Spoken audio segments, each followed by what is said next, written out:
السلام علیکم، صبح بخیر زندگی سیٹرڈے اسپیشل۔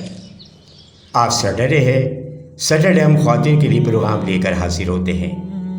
آج کا موضوع ہے بد کردار عیبوں والی بیویاں۔ آج حضرت لوط علیہ السلام کی کافرہ بیوی کے بارے میں جانکاری دیں گے۔ پچھلے ہفتے ہم حضرت لوط علیہ السلام کی کافرہ بیوی کے بارے میں جانکاری دی تھی، جسے کافی سراہا گیا اور بہت پذیرائی کی گئی۔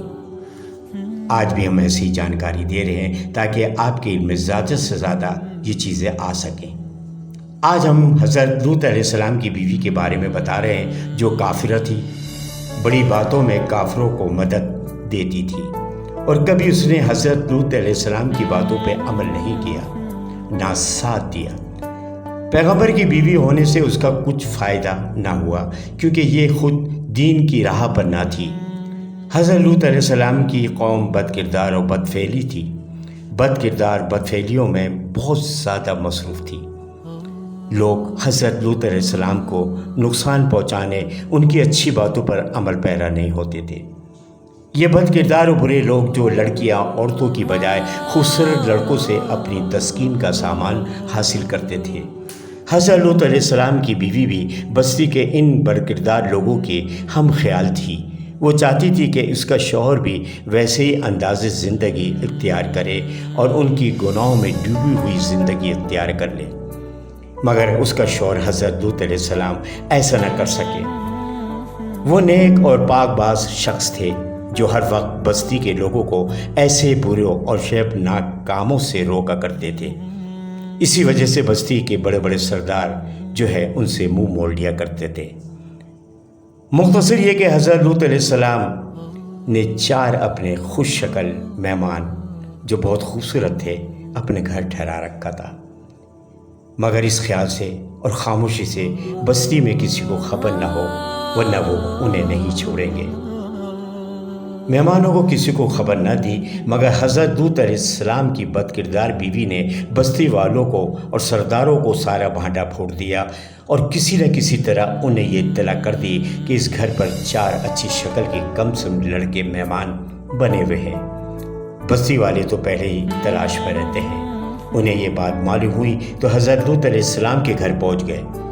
حضرت لوط علیہ السلام نے ان مہمانوں کو ان کے حوالے نہیں کیا اور غیر اخلاقی بات ہرگز نہیں مانی، اور کہا کہ میرے گھر میری بیٹیاں موجود ہیں، اگر تم لوگ چاہو تو خدائی فرمان کے تحت ان کو نکاح میں لے سکتے ہو، غرض کہ وہ نہ مانے۔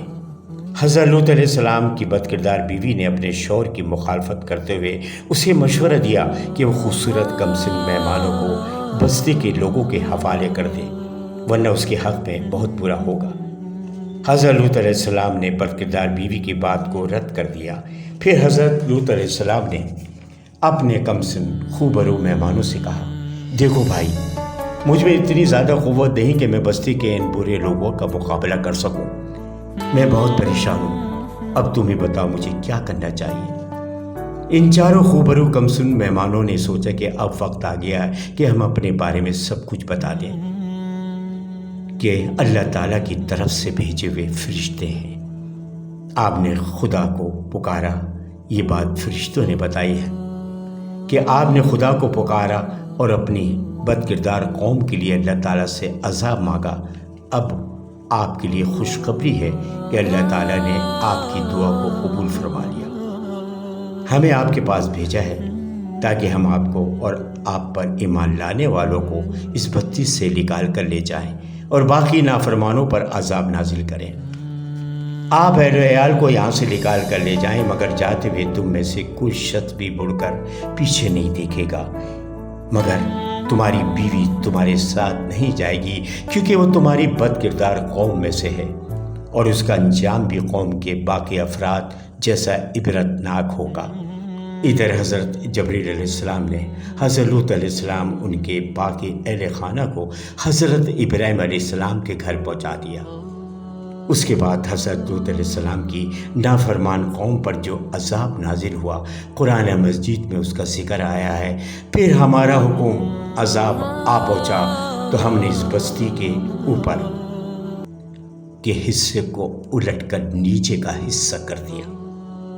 اللہ تعالیٰ تمام مسلمانوں کو ہر گناہ اور برائیوں سے محفوظ رکھے، آمین ثم آمین۔ اگلے ہفتے ایک نئے موضوع کے ساتھ حاضر ہوں گے۔ دعاؤں کا طلبگار سید محمد سلیم جلالی۔